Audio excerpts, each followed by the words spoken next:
Alright, so today we're going to explore more with non-linear inequalities. So in class, you've been working with linear inequalities. And so with linear inequalities, we have something like 3x minus 1 is less than 5. Okay, so your teacher has been working with you to solve this inequality. And we solve this just like pretty much a normal equation. And then at the end, we come up with this solution that says x is less than 2. And so then you would take a number line, and you would find 2 on the number line, and then on that number line, you would put an open circle on 2, since it's just x is less than 2, and then we would shade to the left, because these are where all the solutions are, right? These are the solutions that are less than 2.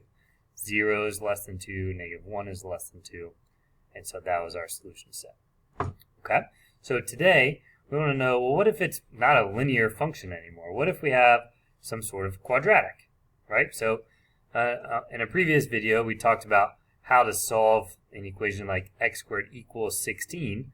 So what if I have an equation like x squared is greater than 16? Okay, so what we're trying to do is we're trying to find the values of x that would make this true. What values of x could I plug in that would give me a value that is greater than 16. Okay, so our strategy for these nonlinear inequalities is we're going to solve them just like we did our equations. We would take the square root of both sides. So we would get x is greater than the square root of 16. Now, this is where it gets a little bit more complicated.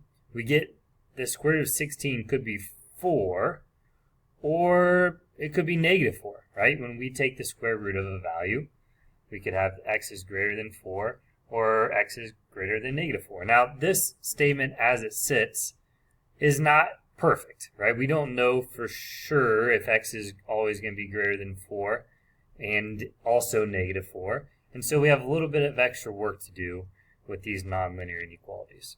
Okay, so how do I know what's true? So I know something's going on at negative 4, and I know something's going on at positive 4.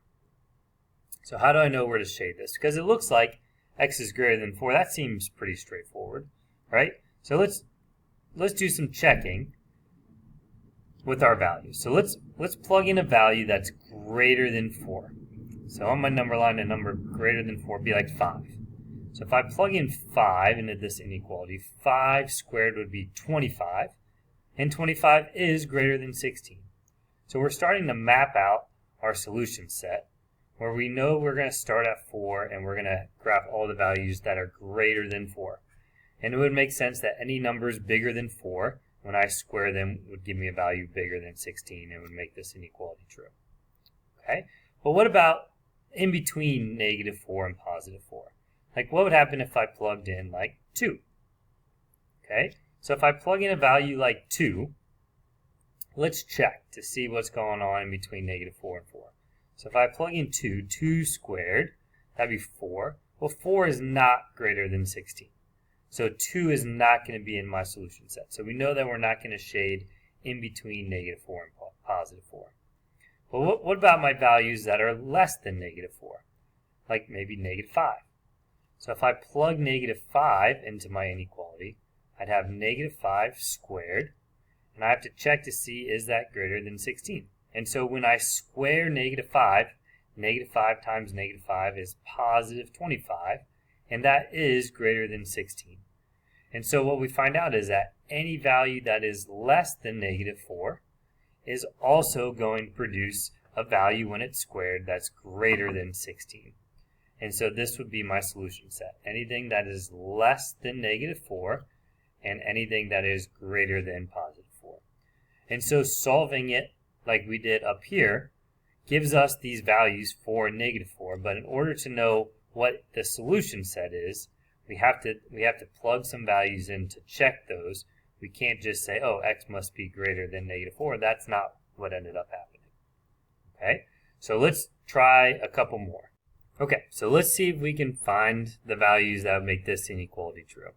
So we have x squared minus 2 is less than 7. So we're going to start same way we've been solving these. We're going to add 2 to both sides, and that'd be 9. And then when I take the square root of both sides, I get x is less than the square root of 9, which is positive and negative 3. Okay, but like we talked about earlier, we can't just take that as fact, as x is going to be less than 3 and x is going to be less than negative 3. We have to plug some values in onto our number line to check and see where that shading is going to fall.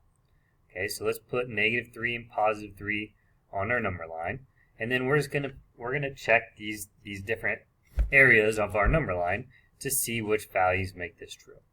So I'm going to plug in a number a little bit bigger than 3, like 4.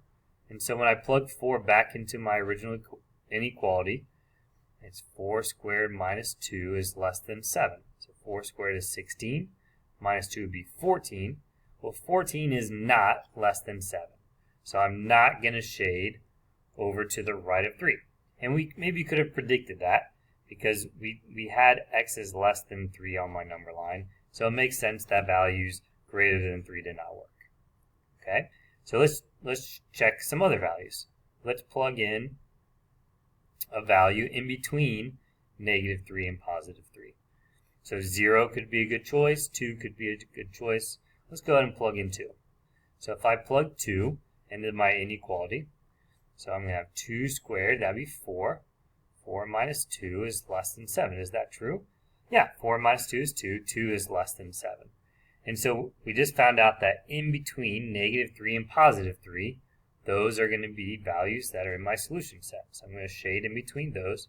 We can put an open circle on 3 since it's just x is less than, and an open circle on negative 3 since it was just less than. And then we know those areas are going to be shaded. And so the last place we have to check is the values that are less than negative 3. So negative 4 would be a good value to check. So if I plug negative 4 back into my inequality, so I would do negative 4 squared minus 2 and check to see if that's less than 7. So negative 4 squared, negative 4 times negative 4 is positive 16. 16 minus 2 is 14. Oops, well, 14 is not less than 7. And so we know those values are not going to work. So when we go to graph this on our number line, we would be graphing the values that are in between negative 3 and positive 3. We use open circles, and we would shade only in between those values. Okay? If we wanted to write those values as an inequality, we would say that x is in between negative 3 and positive 3. Okay? Alright, so I hope that video helped. So we're going to solve the inequalities like normal, and then the inequality gives us some options on our number line. We need to check the 3 different areas that we've received on the number line. Check the values less than negative 3, in between negative 3 and 3, and check the values greater than positive 3. Alright, good luck.